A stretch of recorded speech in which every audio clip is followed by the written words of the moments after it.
कुक्षिरत्नं शब्दजितरवात्मजं राजचन्द्रमहं वन्दे तत्त्वलोचनदायकं मोक्षमार्गस्य नेतारं भेत्तारं कर्मभूभृतां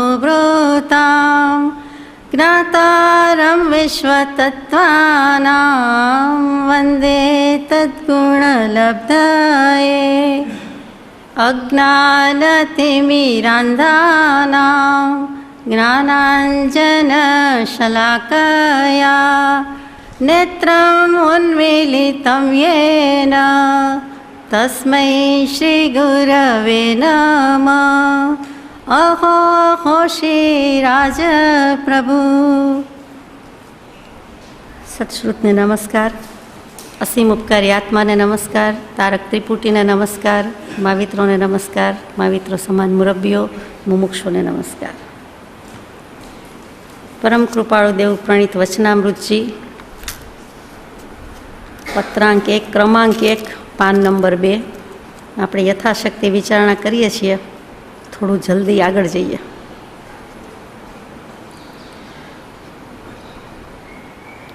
પ્રભુ પ્રાર્થના। જળહળ જ્યોતિ સ્વરૂપ તું કેવળ કૃપા નિધાન, પ્રેમ પુનિત તુજ પ્રેરજે ભયભંજન ભગવાન। ગઈકાલે 3, 4, 5 ગાથાની આપણે વિચારણા કરી, આજે આગળ જઈએ। ભદ્રભરણ ભીતિહરણ સુધાચરણ શુભવાન, ક્લેશહરણ ચિંતાચૂરણ ભયભંજન ભગવાન। પહેલો જ શબ્દ મૂક્યો અહીંયા, ભદ્રભરણ। શ્રાવણ માસમાં શ્રવણ ન કરીએ અને ભાદ્રપદમાં ભદ્ર ન થઈએ તો ક્યારે થઈશું? પર્યુષણ જેમાં આવે તે શ્રાવણ અને ભાદરવો, શ્વેતાંબર પર્યુષણ કે દિગંબર પર્યુષણ, શ્રાવણના છેલ્લા 4 દિવસ, ભાદરવાના પહેલા 4 દિવસ, અથવા શ્રાવણના દિવસ અને સાથે સાથે ભાદરવાના દિવસ, અથવા એકલા ભાદરવાના દિવસ, તો એ ભાદ્રપદ ભાદરવો। અહીંયા ભદ્ર, ભદ્ર એટલે શું? કલ્યાણ, સરળ, ભોળા, ભદ્ર પરિણામી જીવો એમ કહીએ ત્યારે શું કહીએ? સરળ, ભોળા વગેરે। કૃપાળુદેવને કે જીનાગમને જ્યારે કહેવું છે ભદ્ર, એટલે વિચારવા જેવું છે કે જેનું કલ્યાણ થઈ શકે છે, જેની કુશળતાથી જે વર્તી શકે છે, આપણે જે ક્ષેમ કુશળ ઈચ્છીએ છીએ, કુશળ ક્ષેમ ઈચ્છીએ છીએ। જ્ઞાની પુરુષ જ્યારે ક્ષેમ કુશળ છો ત્યારે આત્માના સમાચાર પૂછે છે, આત્માના ખબર અંતર પૂછે છે। પરમ કૃપાળુદેવ પ્રભુ જ્યારે પત્રમાં લખે કે આપ ક્ષેમ કુશળ હશો અથવા કુશલ ક્ષેમ ચાહી અને પત્ર પૂર્ણ કરું છું, ત્યારે તે કેમ છો કેમ નહીં જેવી તેવી વાત નથી, આત્માની વાત છે। તો ભદ્ર એટલે કુશળતા, ક્ષેમ કુશળતા તેને કીધેલું છે। એટલે ભદ્રભરણ એટલે જો નથી તો આપણામાં ક્ષેમ કુશળતા આવે છે, આપણો આત્મા અસ્વસ્થ છે, ચંચળ છે, તો આપણામાં સ્થિરતા આવે છે, સ્વસ્થતા આવે છે, ઉપાધિમાંથી સમાધિ આવે છે। એટલે કુશળતાથી, કૌશલતાથી ભરી દેનારા તે ભદ્રભરણ એવા હે પ્રભુ આપ છો કે આપ તો અમને કુશળ ઈચ્છો છો અને કુશળ કરો છો અને કૌશલ્ય આપો છો અને ક્ષેમ કુશળ ઈચ્છો છો। એટલે કે કલ્યાણથી ભરપૂર કરવું, કે ક્ષેમ એટલે કલ્યાણ, ક્ષેમંકર એટલે કલ્યાણકર।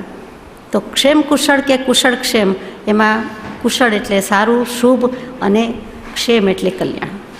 એટલે અહીંયા આપણે ભદ્રભરણ કહેતા, હે પ્રભુ આપ તો અમને કુશળતાથી, ક્ષેમ કુશળતાથી, આત્માની ક્ષેમ કુશળતાથી, એટલે કે આત્મસ્વસ્થતાથી, એટલે કે સમાધિથી ભરપૂર કરનારા છો। જેટલું હોય તેટલું હોય, ન હોય તે ભરી દે, પૂરું કરી દે। જો કાંઈ જ ન હોય આપણામાં, જરાય સ્થિરતા ન આવી હોય, જરાય સમ્યક દર્શન નથી આવ્યું, જરાય સમાધિ નથી આવી, એક પળ પણ માટે નથી આવી, તો હે ભગવાન તું અમને સમ્યક દર્શનથી ભરી દે, ભરપૂર કર। માનો કે કાંઈક અંશે આવ્યું છે તો હવે વધારે ભરો। 100 ગ્રામ દૂધ આપ્યું, 200 ગ્રામ આપો, 500 ગ્રામ આપો, કિલો આપો, લીટર આપો, વગેરે વગેરે। તો ભરપૂર કરવો, બરાબર ભર અને પૂર, ભરપૂર ઉપરથી જ ભરણ પોષણ આવ્યું કે ભરી દેવું ને પૂરી દેવું। કોઈ પણ વસ્તુમાં કોઈ પણ વસ્તુ ભરી દેવી, પૂરી દેવી। તો આત્મા પણ દ્રવ્ય છે, વસ્તુ છે, ભદ્ર ભરણ કરતાં કહેતા આપણને ભરી દે છે, સંપૂર્ણપણે ભરી દે છે। એવા ભગવાન છે કે નથી તો આપે છે, હોય તો લેવા જવાની જરૂર નથી પણ હે ભગવાન આપ ભદ્રભરણ છો, ભીતિહરણ છો.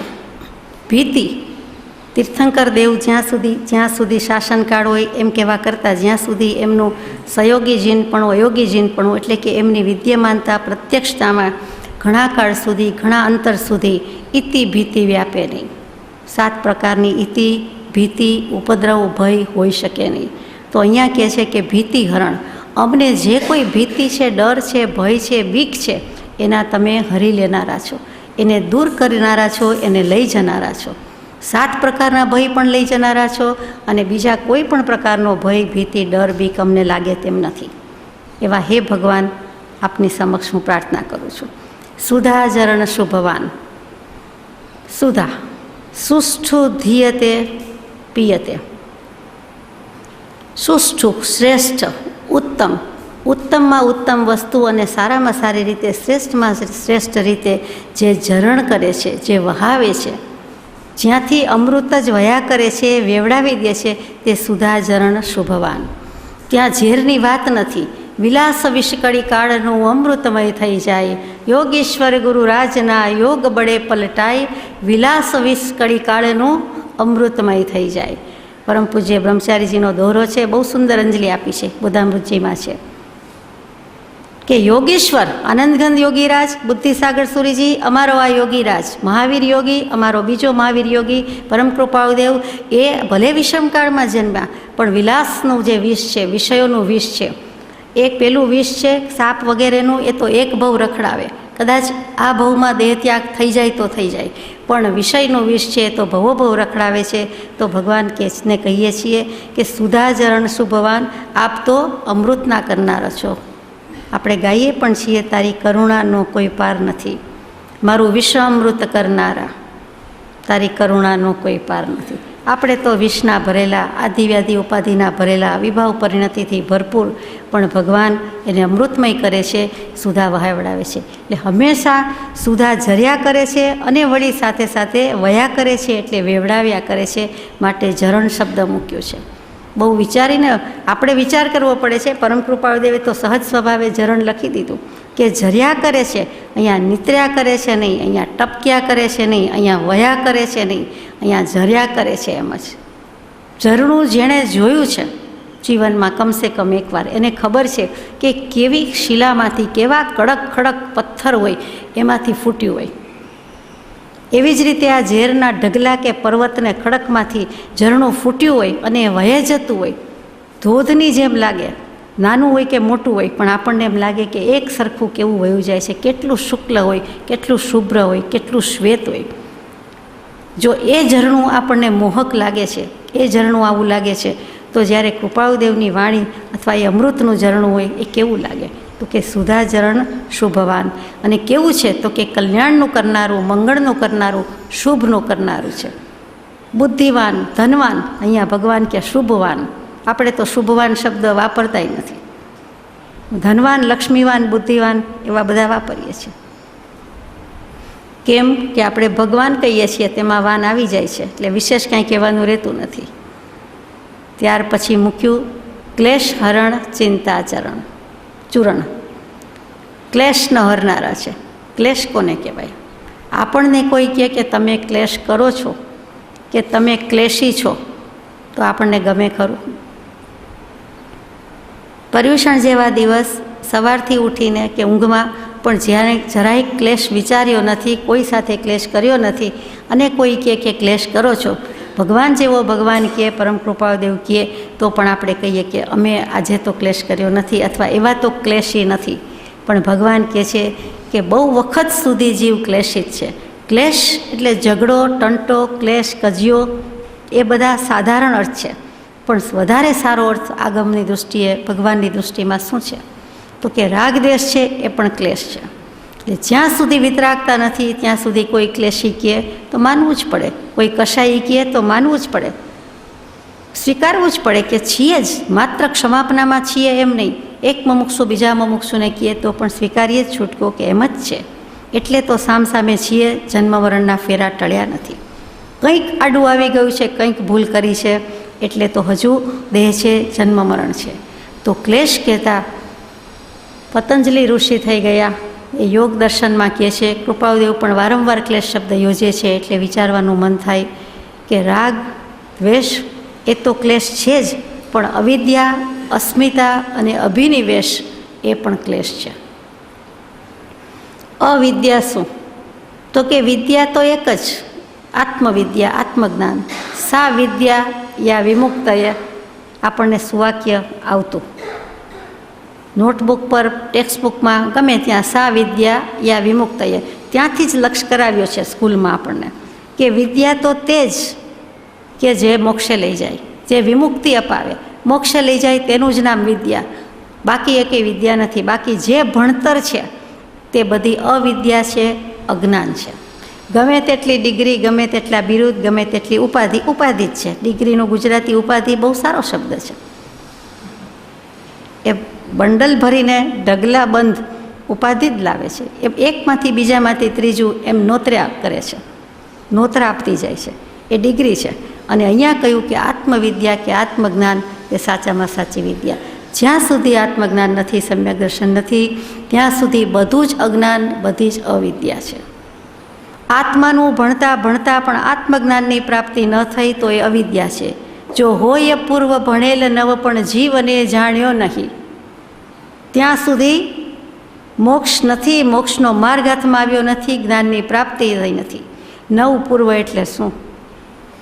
એક પૂર્વની વાત કરતાં પણ આપણું મોઢું ભરાઈ જાય, મન મગજ બેર થઈ જાય, બુદ્ધિ બેર મારી જાય, એટલું બધું વર્ણન કર્યું છે. એવા શાસ્ત્રો નવ પૂર્વ આપણે ભણી જઈએ, પણ જો જીવ કે આત્મતત્વની ઓળખ ન થઈ, જો આપણે આપણને જ ન ઓળખ્યો, આત્માને જ ન ઓળખ્યો, તો એ એલફેલમાં ગયું, વૃથા છે, મિથ્યા છે. એટલું જ નહીં, પણ અવિદ્યા શબ્દ મૂક્યો છે. ખોટી વિદ્યા નથી લખતા, અવિદ્યા લખે છે. બીજું છે અસ્મિતા. આ ક્લેશની વાત ચાલે છે. અસ્મિ એટલે સંસ્કૃતમાં હું છું. અસ્મિતા એટલે હું છુંનો ભાવ, એટલે કે અહમત્વનો ભાવ, અહંકારનો ભાવ, મારાપણાનો ભાવ, હું અને મારું એ ભાવ, તેનું નામ અસ્મિતા. એ ક્લેશ છે. રાષ્ટ્રીય અસ્મિતા કહીએ ત્યારે ગૌરવ લાગે છે કે આ સામાજિક અસ્મિતા, રાષ્ટ્રીય અસ્મિતા, ત્યાં અસ્મિતા એટલે શોભા, ગૌરવ, કે રાષ્ટ્રને રાષ્ટ્રપણું છે. આ ભારત દેશની વાત છે, આર્ય દેશની વાત છે, આ તીર્થંકર દેવના દેશની વાત છે, જ્ઞાનીના દેશની વાત છે. ત્યાં અસ્મિતા એટલે ગૌરવ છે, તેપણાનો ભાવ છે. અહીંયા ગૌરવ અભિમાનના અર્થમાં જાય છે કે અસ્મિતા, હું છું, મારું છે, હું આત્મા છું, ત્યાં સુધી કાંઈ વાંધો નથી. તે સિવાયનું બધું શરૂ થાય છે એટલે અસ્મિતા કહેતા અહંકાર. એ અહંકાર, અભિમાન, હું અને છું વચ્ચે ખાલી જગ્યામાં જેટલું બધું ભરવામાં, મૂકવામાં આપણા તરફથી આવે છે, તે બધો જ ક્લેશ છે. હું આવો છું, હું તેવો છું, હું આમ છું, હું તેમ છું, આમ કર્યું, આમ કર્યું, કરું છું, આમ કરે છે, આમ નથી કરતા. આ બધું જ હું અને છું વચ્ચેની જે જગ્યા પડી અને જે ખાલી જગ્યામાં આપણે જે કંઈ ભર્યું તે ખોટું ભર્યું અને ખોટું ભરી રહ્યા છીએ, તેનું નામ ક્લેશ છે. વિચારવા જેવું છે. એ જ દેહાભિમાન છે, એ જ દેહાદ્યાસ છે, અને એને કારણે બધું જ ઊભું થાય છે. અવિદ્યા, અસ્મિતા. અને રાગ દ્વેષમાં તો કંઈ કહેવા જેવું નથી. રાગ શબ્દ જેવો છે કે રંજ ઉપરથી રાગ, રંગ અને રાગ, રંગાઈ જવું. કોઈના ઉપયોગથી આપણે રંજાઈ જઈએ, રંગાઈ જઈએ, અને કોઈ આપણા ઉપયોગમાં રંગાઈ જાય, તે જ દુનિયા, તે જ રાગ દ્વેષની સૃષ્ટિ, અને તે જ આપણો સમસ્ત સંસાર. એટલે કાં તો રાગ છે, કાં તો દ્વેષ છે. આપણને કોઈ એક કલર ગમે છે, એ વખતે જ બીજા કલર પ્રત્યેનો આછો પાતળો પણ દ્વેષ છે. આ કલર લેવા જતાં સ્વીકાર્યું એટલે બીજા કલર પ્રત્યેની દ્વેષ બુદ્ધિ કહી. આટલું સૂક્ષ્મ નિરૂપણ છે, તો પછી વિચારવાનું છે કે બીજી બધી બાબતમાં, વ્યક્તિમાં, વાતમાં તો કેટલો બધો રાગ દ્વેષ કરીએ છીએ. અને ત્યાર પછીનું અભિનિવેશ એટલે આગ્રહ. શાસ્ત્રનો આગ્રહ થઈ જાય. શાસ્ત્રનો, શ્રુતનો તો આપણા ઉપર પરમ ઉપકાર છે, અતિશય ઉપકાર છે. એ ઉપકારને તો ભૂલ્યા સિવાય, સ્મર્યા સિવાય ચાલે એવું જ નથી, ભૂલી શકાય એમ જ નથી. સત્શ્રુતનો એટલો પરમ ઉપકાર છે, પણ પછી એ જ ઉપકારીનો એટલો આપણને આગ્રહ થઈ જાય કે શાસ્ત્રમાં તો આમ કહ્યું છે, તો શાસ્ત્ર અને સત્પુરુષની વાત આવે. જો કે સત્પુરુષના વચન પણ શાસ્ત્રમાં કીધેલા શાસ્તા પુરુષના વચનની તોલે જ હોય, તેમ છતાં શાસ્ત્ર સત્પુરુષમાં પસંદ કરવાનું હોય, 2 ત્રાજવા હોય એમાંથી એક પસંદ કરવાનું હોય, એકને મત આપવાનો હોય, તો સત્પુરુષને મત આપવો ઘટે છે. નહીં તો શાસ્ત્રને મત આપીએ તો શાસ્ત્રીય અભિનિવેશ થયો. સત્પુરુષનો અભિનિવેશ લાગશે, ભક્તિભાવ લાગશે તો એ મોક્ષે લઈ જશે. ગૌતમ સ્વામીનો મહાવીર સ્વામી પ્રત્યેનો રાગ મોક્ષે લઈ ગયો, પણ શાસ્ત્રો પ્રત્યેનો આપણો આગ્રહપૂર્વકનો રાગ હશે, એટલે કે અભિનિવેશ હશે, તો એ આપણને કલ્યાણ નહીં થવા દે. એને ક્લેશ કહી દીધો છે. શાસ્ત્રો મહી રખડતી મતી સતી સમી નહીં જાણવી, ચૈતન્ય ઘર તજનારી કુલટા નઠારી જાણવી. પોતે પોતાનું ઘર છોડીને આત્મા ચૈતન્ય શાસ્ત્રના વનમાં જંગલમાં રખડે ભટકે તો એને કુલટા કહી દીધી, એવી બુદ્ધિ કહી દીધી, નઠારી કહી દીધી, ન સારી. એ સારી નથી, એ શુભ ને શુદ્ધ ખાતે વપરાતી નથી. જો એક વખત આત્મા પોતાના ઘરમાં આવી ગયો, આત્માના ભાવમાં ભાનમાં આવી ગયો, તો પછી એણે વારંવાર શાસ્ત્રના જંગલમાં વનમાં રખડવાનું અને ભૂલા પડવાની ના પાડી છે. અવગાહન કરવાની હા કહી છે, શાસ્ત્રના વનમાં ભૂલા પડવાની ના કહી છે. એ ભૂલ ભૂલામણીમાં માર્ગ મળે નહીં, મૂળ વસ્તુ વિસરાઈ જાય અને શાસ્ત્રનો અભિનિવેશ થઈ જાય તો એ ઘટારત નથી, એ ક્લેશ છે.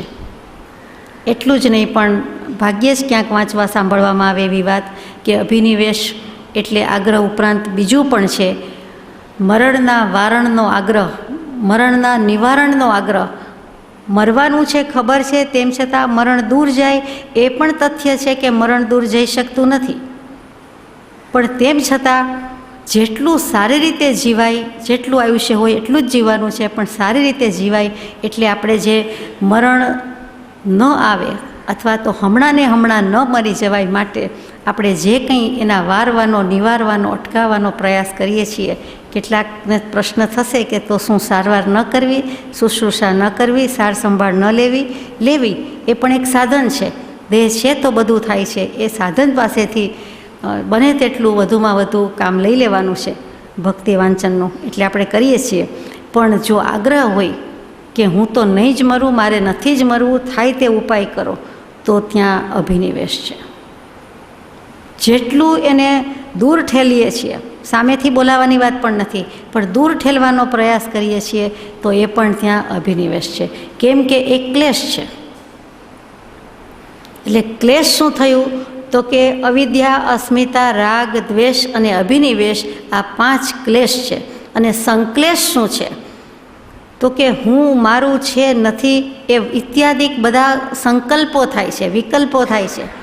મારી પાસે તો છે, પણ પેઢી પાસે, નવી પેઢી પાસે કેટલું છે, એના માટે કેટલું મૂકી જવું, એના માટે કેટલું છે, એનું શું થશે, એ બધા જ વિકલ્પો છે. પોતાની પાસેનું જે કંઈ છે એ પણ બધા વિકલ્પ છે. તો એ બધાને હિસાબે જે જીવ દુઃખી થતો હોય, બીજા માટે દુઃખી થતો હોય, પોતે પોતાના સ્પાઉસ ભરણ પોષણ થાય તેવું જે કંઈ જવાબદારી લીધી છે તે, અને પછી સમસ્ત પરિવાર ધીમે ધીમે વધારતો જાય અને બધી વ્યક્તિનું, બધા આત્માનું કંઈ ને કંઈ હિત ઈચ્છવા માટે, આ લોકનું કે પરલોકનું, ભૌતિક કે આધ્યાત્મિક, તો એ બધું જે એક સંકલ્પ વિકલ્પ કરે છે એ પણ ક્લેશ કીધો છે. એ સંક્લેશ પરિણામ કીધા છે. અને મોટે ભાગે આપણા ક્લેશ અને સંક્લેશ વચ્ચે જીવન પૂરું થાય છે. એટલે આ 5 ક્લેશ અને ક્લેશના કારણો જેણે નિર્મૂળ કર્યા છે તે પ્રતાપી પુરુષ જયવંત વર્તો, આપણે તેવા થવાનો પ્રયત્ન કરવો જોઈએ.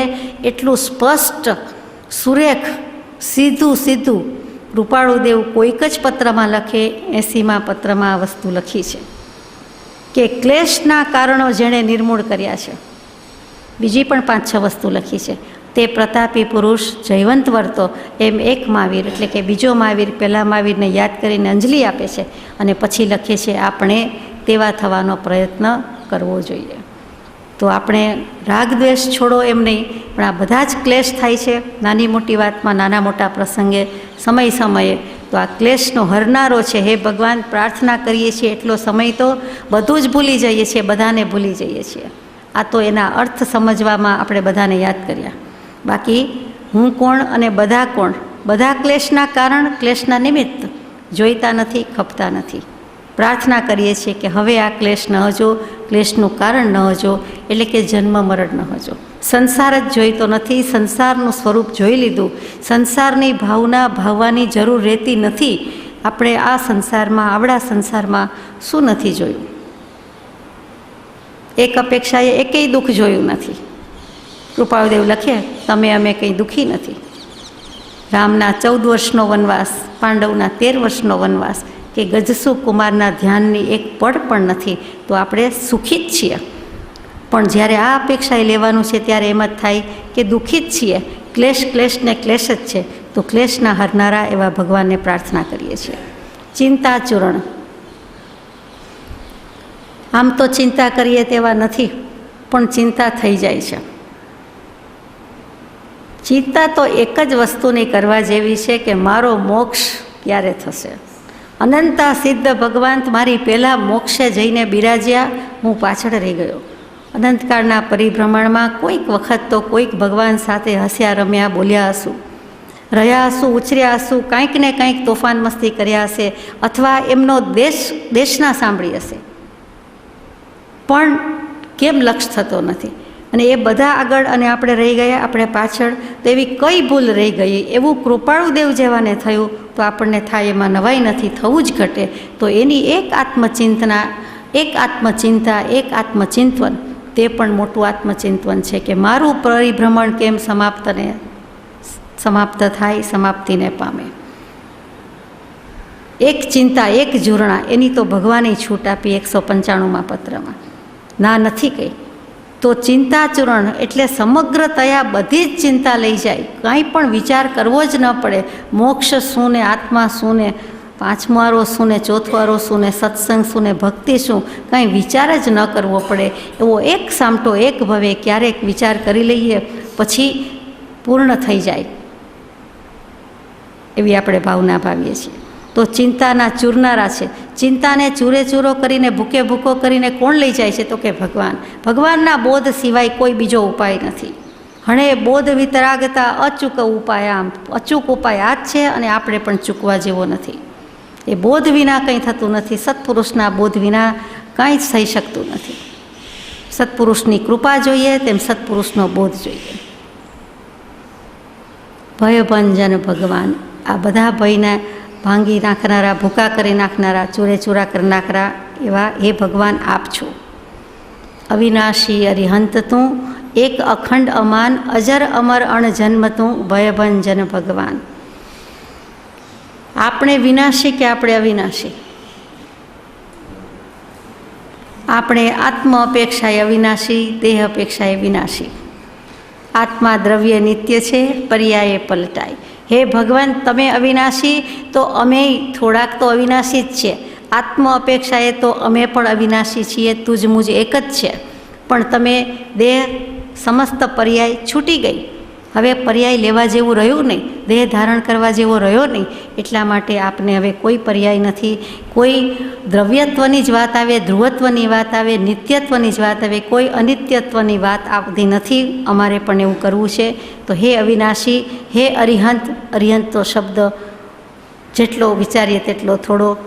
જે સીધો સાદો અર્થ જાણીએ છીએ તે બસ છે કે મુખ્ય 4 કર્મ કયા ઘાતી કર્મ, તે બધાનો ક્ષય કરી દીધો છે.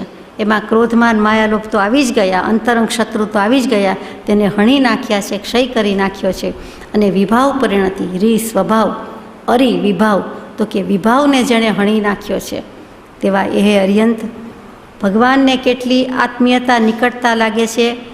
કૃપાળુદેવ જેવા કૃપાળુદેવ, મોટા પુરુષોનો વિનય કોઈ ઓર છે.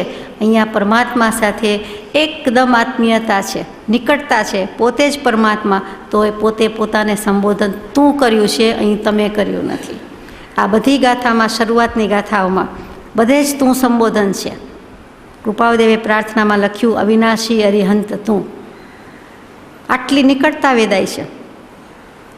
એક અખંડ અમાન, તું એક છે. ભગવાન તો અનંતા થયા, તો કૃપાળુદેવે લખ્યું, એક છે તે અનંત છે, અનંત છે તે એક છે. એક ભલે થયા, એક ભગવાન ભલે થયા, પણ એકમાં અનંત આવી જાય છે, અને અનંતમાં એક તો આવી જ જાય છે. આ ઇન્ફિનિટનું ગણિત, શૂન્યનું ગણિત, પૂર્ણનું ગણિત, એકનું ગણિત બહુ વિચારવા જેવું છે. અને આ જીનાગમને જ નંબર આવે છે, અવ્વલ નંબરનું જીનાગમનું જ ગણિત છે, બીજે ક્યાંય નથી. કેમ કે કેવલ જ્ઞાન ક્યાં છે? વિતરાગવાણીમાં, વિતરાગ દર્શનમાં. તો એ કેવલ જ્ઞાન સિવાય, કેવલ જ્ઞાની સિવાય કોઈ નિવેડો લાવી શકતો નથી, ઉકેલી શકતું નથી. જૈનનો પાઈનો સિદ્ધાંત પણ કેટલો પ્રચલિત, બધા કેટલો ઉપકારી ગણે છે, ગણિતશાસ્ત્ર, વૈજ્ઞાનિકો બધા જ. તો અહીંયા આપણે વાત કરતા હતા કે એક અખંડ અમાન, સ્વ તે સ્વ, પોતું તે પોતું, પોતે તે પોતે, એક એટલે એક, અધર ઇઝ ધી અધર. બીજું તે બીજું, એક અને બે, તરત જ એક ઉપરથી દૃષ્ટિ બે પર ગઈ. બીજું શું, બીજો કોણ, બીજી કઈ વાત? બીજી વાત જ નહીં, બીજો કોઈ નહીં, બીજું કાંઈ નહીં. એક એકને એક, એક કહેતા આત્મા, તું એક આત્મા. અને ત્યાર પછી અખંડ, તારા કોઈ ટુકડા વિભાગ થઈ શકતા નથી. હવે તો ભગવાન થઈ ગયા છે એટલે કેવળની જ સ્વભાવનું અખંડ વર્તે જ્ઞાન, એટલે સ્વભાવની ધારા અખંડિત રીતે વહે છે, એટલે એમાં તો ક્યાંય ટુકડા વિભાજન થઈ શકે નહીં, એટલે અખંડ જ છે. એક સમય માટે પણ નથી. વળી દ્રવ્ય આખે આખું છે, દ્રવ્ય અખંડ દ્રવ્ય છે, આત્મદ્રવ્ય અખંડ દ્રવ્ય છે. એટલે તું એક છો, અખંડ છો. અને અમાન, અમાન શું? માન રહિત, માન વિનાનું, નિર્માની. તને હવે ભગવાન કોઈ પ્રકારનું માન રહ્યું નથી, અભિમાન રહ્યું નથી, અહંકાર રહ્યો નથી. એટલે અમાન કહેતા નિર્માન એક તો સીધો સાદો અર્થ થાય જ, પણ અમાન એટલે શરણ અને શાંતિ, આ અર્થ પણ થાય કે ભગવાન અમને હવે તારું એક જ શરણું છે, એક વિતરાગનું જ શરણું છે, એક કૃપાળુદેવનું જ શરણું છે, બીજું કોઈ શરણું નથી, એક અર્યંતનું જ શરણું છે. અને અમે એ જ શરણમાં માનીએ છીએ. તો એક અખંડ અમાન, તારું એકનું શરણું, વિતરાગનું શરણું, વિતરાગ વાણી વિના અવરન કોઈ ઉપાય, મંત્ર તંત્ર ઔષધ નહીં, જેથી પાપ પલાય, વિતરાગ વાણી વિના અવરન કોઈ ઉપાય. એટલે એકમાત્ર તારું જ શરણું છે, જીવતાય છે. અને જીવન પૂરું થશે, દેહ ત્યાગ થશે, પ્રાણ છૂટશે, દેહ વછૂટશે, ત્યારે પણ એમ જ કહેવાના છીએ કે હે ભગવાન, તારું એક જ શરણ છે, તું એક જ, તારી એકને જ ચરણે આવ્યા છીએ, તારા એકને જ શરણાગતિ સ્વીકારી છે. એટલે અને શરણની સાથે જ બીજો શબ્દ છે તે શાંતિ છે. અમાન એટલે માન રહિત, નિર્માની. અમાન એટલે શરણ, અને અમાન એટલે શાંતિ. શાંતિ ભગવાનના ચરણકમળમાં છે, ભગવાનના ખોળે છે, તે બીજે ક્યાંય નથી. આપણો અનુભવ છે, આપણે સ્વીકાર્યું છે, માટે તો આ પ્રાર્થનાનું મહાત્મ્ય છે. એટલે એવા અમાન છો. અગાઉના આચાર્યો 1000-2000 વર્ષ પહેલાંના 2-3 ધુરંધર આચાર્યો થઈ ગયા. એક તો જીનસેન આચાર્ય, બીજા પણ એક છે, એમણે ભગવાનના 1008 વિશેષણથી સ્તુતિ કરી છે. કોઈ પણ ભગવાનના, એમાં જીન ભગવાન મુખ્ય ગણીએ આપણે, તો એની 1008 વિશેષણથી સ્તુતિ કરી તોય પાર આવતો નથી. 1008માં એક છે અમાન. એટલે તારું જ શરણ, તારી જ શાંતિ, અને તું જ નિર્માની છો. તારા વિના બધા જ માનથી ભરેલા છે. અજર અમર અણજન્મ તું, ભયભંજન ભગવાન. અજર અમર તો બધા બોલીએ છીએ, અજર શું? જરા રહિત, જરી જરી કરતાં, ક્ષણ ક્ષણ કરતાં, સમય સમય કરતાં આપણે જરા અવસ્થાને પામતા જઈએ છીએ. તે જરીમાંથી જરા થયું, જરામાંથી જરા અવસ્થા આવી. સહેજ સહેજ કરતાં મનુષ્ય જીવન જ્યારથી જન્મ્યા ત્યારથી બધા તરત જ એક દિવસમાં પૂછે કે બાળક કેવડું થયું, તો કે 1 દિવસનું, 1 day old. ઇંગ્લિશ ભાષામાં આપણને સારો બોધ મળે. 3 months old, એટલે જૂનું થઈ ગયું, જન્મ્યો નથી કે તરત જ જૂનો થઈ ગયો, જૂનું થતું જાય છે. તો ત્યાં આપણને લક્ષ્ય કરાવે છે કે જીર્ણ થયું, જૂનું થયું. દેખી તો વિકાસ લાગે છે, આયુષ્ય ઓછું થતું જાય છે. ક્ષણ ક્ષણ કરતાં અંજલિ કે જલ જેવું આપણે કહીએ છીએ, હાથના ખોબામાં જેટલું પાણી રાખ્યું હોય, ગમે તેટલું પકડી રાખો તો પણ ધીમે ધીમે કરતાં એ ખલાસ જ થઈ જાય છે, નીકળી જાય છે, ઝરતું જાય છે, વહેતું જાય છે, પડતું જાય છે. એવું આપણું આ મનુષ્ય જીવન, ક્ષણભંગુર જીવન. તો અજર, એમાંથી જરા જરા જરી જરી કરતાં આપણે જરા અવસ્થાને, વૃદ્ધા અવસ્થાને પહોંચીએ છીએ. હવે જોઈતી નથી અજર, દેહ જ જોઈતો નથી, ગર્ભાવસ્થા નથી જોઈતી, જન્મ અવસ્થા જોતી નથી, બાલ્યાવસ્થા નહીં, યુવાવસ્થા નહીં, તો જરાવસ્થા, વૃદ્ધાવસ્થા થોડી જોઈએ. અને એ એક જ અવસ્થા એવી છે કે એના દુઃખ નજરે દેખાય છે, અનુભવાય છે, સંભળાય છે આપણને. ગર્ભાવસ્થાના દુઃખ ઓછા નથી પણ યાદ નથી, જન્મ અવસ્થાના દુઃખ ઓછા નથી, યાદ નથી. ગર્ભથી જન્મનું અને જન્મથી મરણનું દુઃખ એક એકથી અનંત ગણું ચઢિયાતું છે, એમ કેવલ જ્ઞાની ભગવંતે કહ્યું છે. તો અજર અમર ભગવાનને તો જરા અવસ્થા નથી, પણ આપણે આપણની જાતને કહીએ છીએ, આપણા આત્મા ભગવાનને કહીએ છીએ કે જોઈતી નથી. પછી અમર, મરવું નથી, મરણ જોઈતું નથી. ક્ષણ ક્ષણ ભયંકર ભાવ મરણે કાં અહોરાચી રહો. ક્ષણે ક્ષણે વિભાવથી મરણ તો છે જ. ભગવાને જ્ઞાની ભગવંતે આપણને ખરાબ ભાષામાં કહી દીધું કે હાલતા ચાલતા મળદા છો. મળદું શબ્દ બોલવું ગમે નહીં, શબ્દ બોલવો ગમે નહીં, છતાં ભગવાને એ જ શબ્દ યોજ્યો છે કે હાલતા ચાલતા શબ છો. જો જ્ઞાન પામ્યા નથી, જો સમ્યક દર્શન લેતા નથી, જો આત્મજ્ઞાન પ્રગટાવતા નથી, જો સ્વરૂપનું ભાન લેતા નથી, સ્વભાવના ભાનમાં આવતા નથી, સ્વભાવ છે જ એના ભાનમાં કેમ રહેતા નથી ને વિભાવને વિભાવ કરો છો એમ લાગી આવે છે ભગવાનને. એટલે કહે છે કે છેલ્લે કહી દઉં કે હાલતા ચાલતા શબ છો. સમજતા નથી, જાણતા નથી, કેમ માનતા નથી. તો અહીંયા વાત છે અજર અને અમર. મરણ જ જોઈતું નથી, વિભાવ મરણ થયા કરે છે, નથી જોઈતું હવે. અને પછી અણજન્મ તું ભગવાન, તું ફરી અમારા માટે જન્મવાનો નથી, થઈ ગયું તે થઈ ગયું. કૃપાળદેવના ચિરંજીવી છગનભાઈનો દેહ ત્યાગ થાય છે ત્યારે કહે છે કે બીજું તો ઠીક જઉં છું, પણ આ પિતા મને ફરી મળવાના નથી. કૃપાળદેવ મોક્ષે જવાના હોય, પોતાના થોડાક પણ જે કાંઈ બાકી હોય તે જન્મ મરણ હોય, તો આ પિતા રૂપે કે કોઈ પણ રૂપે હવે મને આ મળી શકશે નહીં. એટલે આવો ધર્મ પિતા અથવા તો જન્મ આપ્યો છે એવા પિતા મને મળવાના નથી. તો અજર અમર અણજન્મ તું ભયભંજન ભગવાન. પછી જન્મ જરા મૃત્યુની વાત ગમે નહીં એટલે તરત જ ભગવાન આપણને આનંદમાં લાવે છે. આનંદી અપવર્ગિતું અકળગતિ અનુમાન. ભગવાનને આનંદી કહે છે, ભગવાન વિતરાગી છે, એમાં આનંદ ક્યાં છે? આનંદ હોય? વિતરાગતા એ જ નર્યો આનંદ છે, નર્યું સુખ છે, નિર્દોષ સુખ, નિર્દોષ આનંદ પોતે પ્રાપ્ત કર્યો અને પોતે દેવા બેઠા છે. નિર્દોષ સુખને નિર્દોષ આનંદની પ્રાપ્તિ તો કરી જ છે, અને એ કઈ રીતે દેવા બેઠા છે? તો કે તે પ્રાપ્ત કરવા વચનકોનું સત્ય કેવળ માનવું, નિર્દોષ નરનું કથન માનો, દેહ જેણે અનુભવ્યું એ પ્રાપ્ત કર્યું છે અને લાણી કરવા બેઠા છે. કરુણા નીતરે છે. વરસાદ તો એનો છે, પરમાર્થની વરસાદ સૌરાષ્ટ્રમાં એટલી બધી વરસાદની જરૂર પડે નહીં, ભલે ને પાણીના ધાંધિયા થાય એટલી વર્ષા. તો એ આનંદી છે. આનંદમાનંદ કરમ પ્રસન્નમ જ્ઞાન સ્વરૂપમ નિજબોધ રૂપમ. આનંદ માનંદ કરમ, બે વાર તો આનંદ શબ્દ મૂક્યો. આનંદમ આનંદ કરમ, આનંદ હી આનંદ છે, સુખ હી સુખ છે. તો એ આનંદ હોવાથી પોતે પણ બીજાને આનંદ આપી દે છે, ઓછો થઈ જતો નથી. આનંદની પ્રાપ્તિ છે અને આનંદના કરાવનારા છે. એટલે આનંદ માનંદ કરમ પ્રસન્નમ. આનંદ અને પ્રસન્નતા, આનંદ અને સુખ સાથે જ જાય. બહુ મોટી વાત છે, શાસ્ત્રોની મોટી વાત છે કે જે નિર્દોષ સુખ અને આનંદ શબ્દ મૂક્યા છે, સાથે શું કામ મૂક્યા છે કોઈ અવસરે વાત. તો અહીંયા પણ વાત છે આનંદી. તું આનંદમય છો, તારી પાસે આનંદ જ છે અને તું બીજાને પણ બધી રીતે આનંદ જ આપે છે, એટલે કે પ્રસન્નતા જ આપે છે. પ્રસન્નતા મિતિ પૂજ્યમાને જિનેશ્વરે, પૂજ્યમાને રાજેશ્વરે. તું આનંદ છો, આનંદ સ્વરૂપ છો. નંદ કહેતા આનંદ રાજી કરે, ખુશ કરે, પ્રસન્ન કરે. આનંદ બધી બાજુથી આત્માનો આનંદ લાવે, આત્મામાં આનંદ લાવે, આત્માની પ્રસન્નતા કરાવે, કરે તે આનંદ, તે આનંદી. એટલે હે ભગવાન, તું આનંદી છો. અપવર્ગી તું તો અપવર્ગી છો. અપવર્ગી કેવો વળી શબ્દ? તો કે અપવર્ગ એટલે મોક્ષ. જેમ 4 પુરુષાર્થ કયા છે, ધર્મ, અર્થ, કામ અને મોક્ષ, એવી રીતે 4 વર્ગ કયા છે.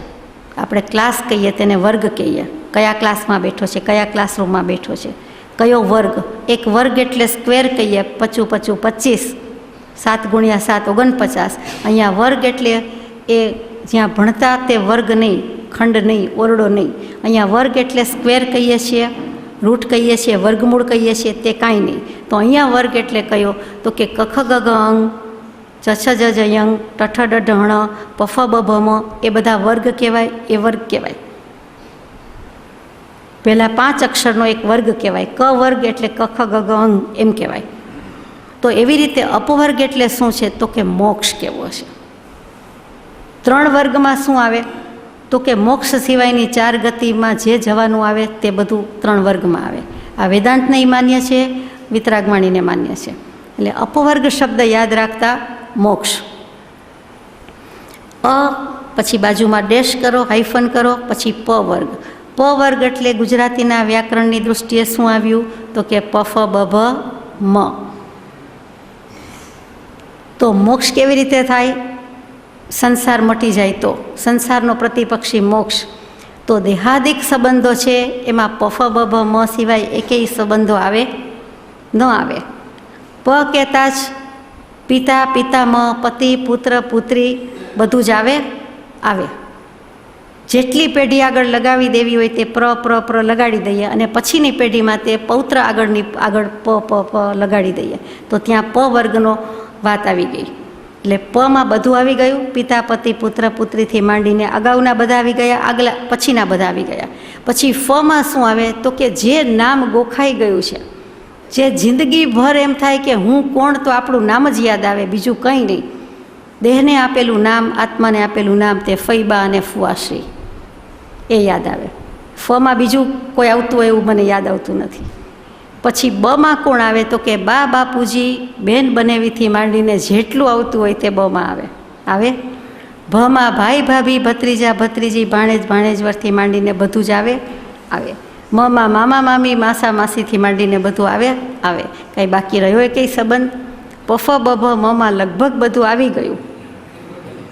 એટલે અપવર્ગ એટલે પ વર્ગનો નાશ કરી દેવો, પ વર્ગને ખતમ કરી દેવો, પ વર્ગથી મુક્ત થઈ જવું, તે અપવર્ગ, તે મોક્ષ. સંસાર જોઈતો નથી, દેહાદિક સંબંધો પદાર્થો જોઈતા નથી. એટલે આ રીતે આપણને અપવર્ગ યાદ રહી જાય. મોક્ષમાળામાં કૃપાળુદેવે એક કાવ્ય લખ્યું, શિક્ષાપાઠ 45, સામાન્ય મનોરથ. એની છેલ્લી લીટી તે શું? તો કે રાજ્ય સદા મુજ એ જ મનોરથ, ધાર અપવર્ગ થશે ઉતારું.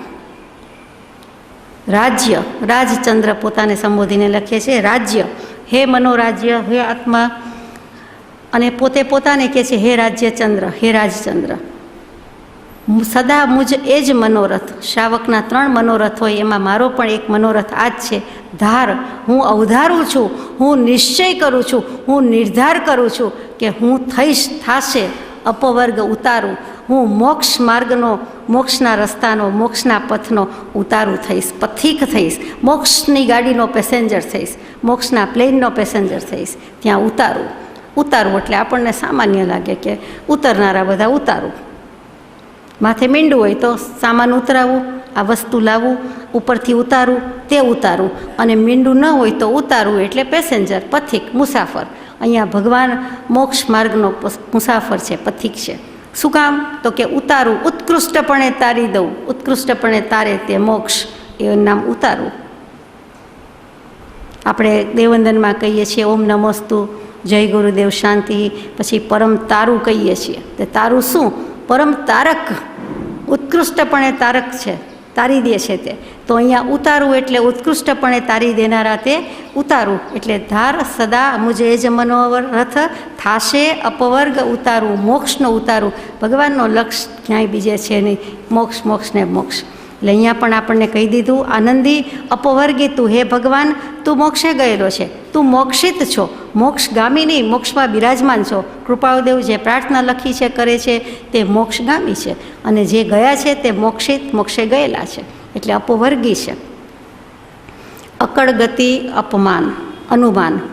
અકળ ગતિ અનુમાન શું? તો કે અકળ ગતિ તો બધા સમજે કે કડી ન શકાય, ઓળખી ન શકાય, જાણી પ્રીસી ન શકાય, આપણને પાર પામી ન શકાય, આપણે પારખી ન શકીએ, તે અકળ ગતિ. અગમ્ય ગતિ, આપણું ગજું નથી, આપણે પામર, આપણે ભગવાનને ઓળખી શકતા નથી. તો અકળ ગતિ અનુમાન. અમે તો અટકળ કરીએ, ધારણા કરીએ છીએ. પણ અકળ ગતિ અનુમાનનો આખો અર્થ લેવો હોય તો એમ લેવાય કે પંચમ ગતિને, સિદ્ધ ગતિને પ્રાપ્ત એવા પરમાત્માની પ્રતિકૃતિ જો કોઈ હોય તો તે અકળ ગતિ અનુમાન. સિદ્ધ ભગવાન તો જોયા નથી, સિદ્ધશિલા પર બિરાજમાન છે, પણ એની પ્રતિકૃતિ હોય, એને શું સુખ હોય, તો સયોગી જીન સદેહે પરમાત્મા સદેહે સદગુરુ પ્રત્યક્ષ દેહે વગર સમજાવીએ, પ્રત્યક્ષ યોગે વગર સમજાવીએ સ્વરૂપ સ્થિતિ થઈ શકે છે, એમ અમે માનીએ છીએ. કૃપાળુદેવનું વચન છે. એ પ્રત્યક્ષ પુરુષ ઋષભદેવ ભગવાન જોયા નથી, મહાવીર સ્વામી જોયા નથી, પણ જેણે પરમ કૃપાળુદેવને જોયા, દર્શન કર્યા, સાંભળ્યા, વાંચ્યા, જાણ્યા, તો એમને એમ લાગ્યું કે આ ઋષભદેવ તીર્થંકર કે મહાવીર તીર્થંકરની ઝાંખી થાય એવો પુરુષ, કે વિતરાગતા આને કહેવાય, નિર્દોષતા આને કહેવાય, અસંગતા આને કહેવાય. આમનો ઉપયોગ બીજા આ જીન ભગવાનનો ઉપયોગ કેવો હશે, તો કે જે કૃપાળુદેવની દશા છે એમનો જે ઉપયોગ છે તે છે. વડવામાં પરમ પૂજ્ય પોપટલાલભાઈ થઈ ગયા, જેમણે વડવા આશ્રમની સ્થાપના કરી, એ પરમ કૃપાળુદેવને પ્રત્યક્ષ દર્શન થયેલા. બરાબર. એમણે એમ કહ્યું છે કે મને ઋષભદેવ ભગવાનની ખબર નથી. વાંચ્યું છે સ્તવનને બધો અભ્યાસ ઘણો છે, મેં મહાવીર સ્વામીના સ્તવન વાંચ્યા છે, બંનેની ઘણી વાત વાંચી સાંભળી છે, પણ આ બંનેની ઝાંખી કે પ્રતીતિ મને થતી નહોતી. પણ મેં રાજચંદ્ર ભગવાનને જોયા, જાણ્યા, દર્શન કર્યા કે સાંભળ્યા કે સત્સંગ કર્યો કે પ્રશ્ન પૂછ્યા કે બોધ લીધો આપ્યો, અને ત્યારે મને ઝાંખી થઈ કે ઋષભ પ્રભુ કેવા હોય, મહાવીર પ્રભુ કેવા હોય. બાકી મને મનાતું જ નહોતું.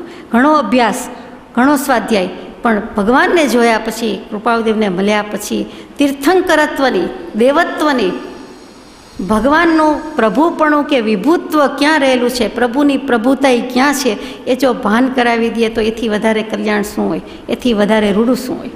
તો આ કાળમાં પણ આવા ભગવાન થઈ ગયા. તો એમણે લખ્યું અકળ ગતિ અનુમાન, તો કે સિદ્ધ શિલાના સિદ્ધને જે સુખ હોય તે પરમાત્માને સુખ હોય, તે સદેહે વિચરતાને હોય. કેમ કે અર્યંત દશાને પામ્યા છે, વિતરાગતાને પામ્યા છે, સમ્યક દર્શનને પામ્યા છે. સર્વ ગુણાંશ તે સમ્યક્ત્વ, આત્માના અનંત ગુણ, સર્વગુણ એનો અંશે પણ ઝાંખી થઈ ગઈ છે સમકીતીને, તો એને પણ સિદ્ધના સુખની ઝાંખી છે. ખબર છે કે આત્માનો આનંદ, આત્માનો અનુભવ, આત્માની પ્રસન્નતા શું વસ્તુ છે.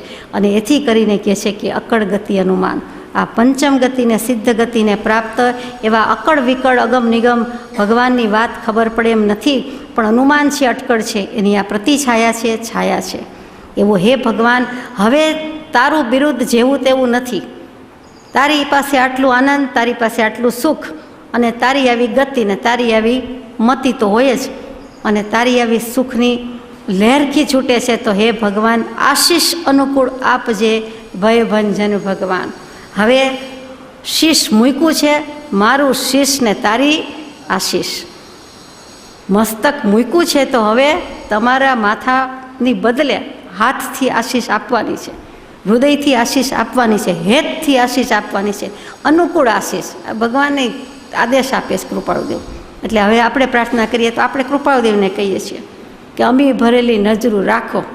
અમી ભરેલી નજરું એની છે જ, ગાય એમ કે અમી ભરેલી નજરું રાખો રાજચંદ્ર ભગવાન. આપણને એમ થાય કે અમી ભરેલી નજરું એની રાજચંદ્ર ભગવાન. તો અહીંયા કહી દીધું કે અનુકૂળ આશીષ આપજો. અનુકૂળ શું? તમને અનુકૂળ કે મને અનુકૂળ?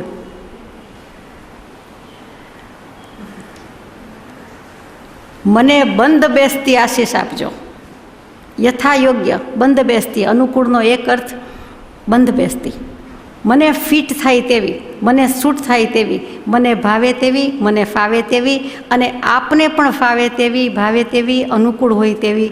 એટલે કે આ મને એવી આશીષ આપજો. દરજી કપડાનું માપ લે તો દરજી હોશિયાર કે આપણે દરજી? આપણે એમ કહીએ બરાબર બંધ બેસતા કપડાં થવા જોઈએ, બરાબર ફિટ થવું જોઈએ, બરાબર આવવું જોઈએ, એ આપણી અપેક્ષા છે. પણ પછી એ માપ લેનારો કુશળ હોય તો જ એ બંધ બેસતું કરી શકે ને, તો જ ફિટ કરી શકે ને. અહીંયા ભગવાન તો પૂરેપૂરો કુશળ છે, એટલે એ તો બંધ બેસતી આપવાના જ છે, કરવાના જ છે. પણ એમના વિરુદ્ધને બંધ બેસતી કે તમે પરમાત્મા, તમે કેવલ નહીં, તમે સિદ્ધ, અમને સિદ્ધ કરો તો જ સાચા, નહીં તો નહીં. આશીષ અનુકૂળ આપજે ભયભંજન ભગવાન. આગળ જઈએ. નિરાકાર નિર્લેપ છો, નિર્મળ નીતિ નિધાન, નિર્મોહક નારાયણા ભયભંજન ભગવાન. આપ તો નિરાકાર છો, ભગવાનને કોઈ આકાર નથી. સાચી વાત. સિદ્ધ શિલા પર જે વિરાજમાન છે એવા સિદ્ધ પરમાત્માની વાત લાગે છે, એટલે એમને કોઈ આકાર નથી. સદેહ હોય એને તો આકાર છે. એ નિરંજન નિરાકાર બિરાજે છે એમ કહીએ છીએ, કેમ કે છેલ્લા સમયે જે દેહ હોય છે તેનો 2/3 ને 1/3, 2/3 અને 1/3 ભાગ રહી જાય છે. એટલે 1/3 પોલાણ છે. જે કંઈ આપણને કાનમાં, નાકમાં, શરીરના કેટલાક અવયવોમાં જે હવા છે, પોલાણ છે, ગેસ છે, વાયુ છે, એ બધું પૂરાઈ જાય છે. એટલે સમજાય છે, વેરી લોજિકલ, તર્કબદ્ધ વાત છે. એટલે એ બધું જ પૂરાઈ જાય છે અને છેલ્લે ઘન થઈને રહે છે. એ એટલો 1/3 ભાગ જતો રહે છે, એટલે 2/3 ભાગ ત્યાં સાથે જાય છે એમ કહેવાય. એટલે કે સાથે નથી જતો, એટલા ભાગની અવગાહના ત્યાં હોય છે. દરેક સિદ્ધ ભગવંતની અવગાહના કે આકાર એક સરખા નથી. ત્યાં અવગાહના શબ્દ વિચારવા યોગ્ય છે, ત્યાં આકાર બોલ્યો જતો નથી. આપણી ભાષામાં આપણે સમજવા માટે કહીએ કે જેટલું સ્ટ્રક્ચર, આપણું અત્યારનું જેટલું સ્ટ્રક્ચર, જેટલી જગ્યા રોકે છે તે અવગાહના કહેવાય. હવે એને આકાર કેવો હોય તો કયો, ન કેવો હોય તો ન કયો. એને કેવો આકાર કેવો, નામ શું આવે? ગોળ, ત્રિકોણ, ચોરસ, લંબચોરસ, શંકુ આકાર, સિલિન્ડર, કે શું કહેવું? કહેવાય નહીં કાંઈ. પછી આપણે સિદ્ધ ભગવાનને આપણે આમ બતાવી દઈએ છીએ. એટલે ત્યાં આકાર નથી, એ છાયા છે. એટલે ત્યાં નિરાકાર કયા છે કે એવો કોઈ આકાર નથી. પણ કાંઈક તો હોય ને. મહાવીર સ્વામીની 6-7 ફૂટની કાયા હોય, ઋષભદેવ ભગવાનની 500 ધનુષ્યનું હતું. તો એ બંનેમાંથી 2/3 1/3 કરો તો સરવાળો, ગુણાકાર, ભાગાકાર જુદો જ આવે. તેમ છતાં ત્યાં એક સરખું છે. પણ જગ્યાની વાત આવે, અવગાહનાની વાત આવે ત્યારે એમ કહ્યું જાય છે, લખ્યું જાય છે કે બંનેની 2/3 ત્યાં કાયા છે. એટલે કે કાયા પ્રમાણ અવગાહના રોકીને બેઠેલા છે, બિરાજમાન છે. કાયા જ નથી સિદ્ધ ભગવંતને તો આકાર હોય જ ક્યાંથી? છતાં એક ટપકું કે બિંદુ મૂકીએ એટલી જગ્યામાં બધા નથી એમ સાબિત કરવા માટે, બધાની ઓછી વત્તી અવગાહના છે એમ સાબિત કરવા માટે, અને સિદ્ધાત્માનું અલાયદું અસ્તિત્વ ત્યાં છે જ. એક આત્મામાં બધા સમાઈ ગયા, એક બિંદુમાં બધા સમાઈ જાય, એવી રીતે એક ભગવાન સમાઈ જાય એટલી જગ્યામાં બધા સમાઈ ગયા એમ નથી કહેવું. બધાનું અલાયદું આત્માનું અસ્તિત્વ છે. આત્મા અજર, અમર, અણજન્મ, તો અજર, અમર, અવિનાશી, શાશ્વત સનાતન કાળ માટે સિદ્ધ શિલામાં પણ બિરાજવાનું છે. આપણું અસ્તિત્વ મીટી ફીટી જવાનું નથી. એક વખત આત્મા તરીકે અનાદિકાળથી આવ્યા છીએ, અનંતકાળથી, તો હવે એ પૂરું થાય છે. દેહ પૂરો થાય છે, દેહ લેવાનું બંધ થાય છે. કાયા નથી, કર્મ નથી, એટલે એનું પ્રયોજન નથી. આત્માનું અસ્તિત્વ તો છે જ. અને આ જીનાગમ એક જ આવું કહે છે, જૈન દર્શનની આ દેન છે, અમૂલ્ય વિશિષ્ટ દેન છે, ભેટ છે. બીજું કોઈ આવું કહેતું નથી. વેદાંત દર્શન એમ કહે કે એક બ્રહ્મમાં બધા જ બ્રહ્મ ભળી જાય છે, અને એકમાં બધું આવી ગયું, અને એક બ્રહ્મનો જ સકલ પ્રસ્તાર કે વિસ્તાર છે, પથારો છે. આપણે એમ કહેતા નથી. આપણે એમ કહીએ છીએ, એટલે કે વિતરાગવાણી એમ કહે છે કે એવી દશા પહેલાં તો આ પૃથ્વી ઉપર કરે છે, આ ધરતી ઉપર કરે છે. એવા દેહ છતાં દેહાતીત દશા અહીંયા થાય છે. દેહ છતાં દેહાતીત, દેહ હોવા છતાં નિર્વાણ, શરીર હોવા છતાં કાયા સાથે માયા નથી, મોક્ષ સ્વરૂપ થઈને બેઠા એવા પરમ કૃપાળુ પરમાત્મા. ત્યાં તો પછી બેસવાનું છે. પહેલું તો અહીંયા મોક્ષ થતો નથી, મોક્ષ સમજાય છે, દિગંબર આચાર્યો કહે છે. પહેલું તો સ્વરૂપ અહીં સમજવાનું છે, હાંસલ કરવાનું છે, સિદ્ધ કરવાનું છે. પહેલી આત્મસિદ્ધિ અહીંયા, પછી ભવ નિર્મૂળ થાય અને ત્યાં ભવ સિદ્ધિ થઈ કહેવાય. પહેલી તો અહીંયા થાય છે. નિર્મળ નીતિ નિધાન. તમે રાગ દ્વેષ કાંઈ જ નથી, અજ્ઞાન નથી, ભાવમળ નથી, શબ્દો ઓછા પડે છે. કેવું કેવી રીતે? તો તમે નિર્મળ છો, કોઈ પણ પ્રકારનો ભાવમળ નથી, શરીર નથી, દ્રવ્યમલ નથી, ભાવમલ નથી, એટલે એના પરિણામે થવું જોઈએ તે દેહ નથી, કર્મ નથી, કશાય નથી. એટલે આપ તો નિર્મળ છો, આપ પરમ પવિત્ર છો, નીતિના નિધાન છો. આપની રહેણી કરણી નીતિ, આપનું સદાચાર, આપની રીતિ, આપની પદ્ધતિ, આપની ચાલચલગત, આપનું આચરણ પૂરેપૂરું સદાચાર છે, એના ભંડાર છો. એ નીતિ જ, પવિત્ર નીતિ જ આપનો આધાર છે. નિર્મળ નીતિ જ આપનો આધાર, નીતિ નિધાન એટલે એનો ભંડાર છો અને એનો આધાર છે. એના ઉપર તો આપ બેઠેલા છો, ઊભેલા છો. ચારિત્ર, સદાચરણ, શુદ્ધ ચારિત્ર, ચારિત્ર ચક્રવર્તી, ધર્મ ચક્રવર્તી આપ છો. એટલે નીતિ નિધાન છે. નિર્મોહક એટલે ભગવાન પ્રત્યે મોહ ન થાય એવું એમ નથી, પણ ભગવાનને કોઈના પ્રત્યે મોહ થતો નથી. નિર્મોહક, મોહ વિનાના છે, મૂર્છા વિનાના, કોઈના પ્રત્યે સહેજ માત્ર પણ મોહ થતો નથી. એ નિર્મોહક દશા કૃપાળુદેવની પત્રોમાં મૂકી છે 376માં 379માં, કે મોહમયીમાં જેની સ્થિતિ છે, પણ મોહમયીથી નિર્મોહીપણે જેની સ્થિતિ છે, અમોહપણે જેની સ્થિતિ છે, એવા શ્રી રાયચંદ્રના નમસ્કાર, રાજચંદ્રના નમસ્કાર વાંચશોજી. એટલે ભલે અમે મોહમયી મુંબઈમાં વસ્યા છીએ, પણ અમારી દશા સ્થિતિ તો ઝવેરી બજારના ઢાળિયા ઉપર પણ અમોહિત છે, નિર્મોહિત છે. એટલે એવી દશાની લક્ષ્ય આપણને કરાવ્યો છે. ત્યાં નિર્મોહી ને અમોહી શબ્દ જ વાપર્યો છે. નિર્મોહક નારાયણા. નારાયણા શબ્દ ક્યાં સાંભળવા મળે? નારદજી આવે એમની સિતાર ગિટાર લઈને, તો નારાયણા નારાયણા જ બોલે. કોઈક બ્રાહ્મણના મોઢે પણ ક્યારેક નારાયણ શબ્દ સાંભળવા મળે. અને કેટલીક વખત આપણે વ્યંગ વિનોદમાં પણ કહીએ કે ઓ કલ્યાણ થઈ ગયું, હરી મળી ગયા, નારાયણ નારાયણ એમ.